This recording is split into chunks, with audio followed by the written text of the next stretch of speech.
মহিষ পাচারের অভিযোগে একজনকে গ্রেফতার করল বিধাননগর তদন্ত কেন্দ্রের পুলিশ। ধৃতের নাম মোহাম্মদ হায়দার, বয়স 36। ধৃত উত্তরাখণ্ডের বাসিন্দা। জানা গিয়েছে, গোপন সূত্রে পাওয়া খবরের ভিত্তিতে রবিবার ফাঁসিদহ ব্লকের মুরালীগঞ্জ চেকপোস্টে অভিযান চালিয়ে একটি কন্টেনারকে আটক করে পুলিশ। তল্লাশি চালাতেই উদ্ধার হয় 40টি মহিষ।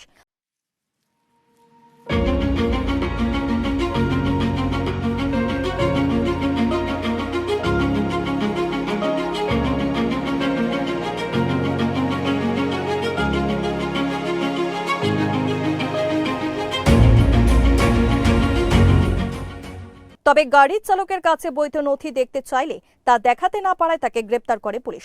উদ্ধার হওয়া মহিষ বিহার থেকে অসমে পাচারের উদ্দেশ্যে নিয়ে যাওয়া হচ্ছিল বলে পুলিশ সূত্রে খবর। সোমবার ধৃতকে শিলিগুড়ি মহকুমা আদালতে পেশ করা হয়। এই ঘটনার সঙ্গে আরও কেউ জড়িত রয়েছে কিনা তা জানতে তদন্তে নেমেছে পুলিশ।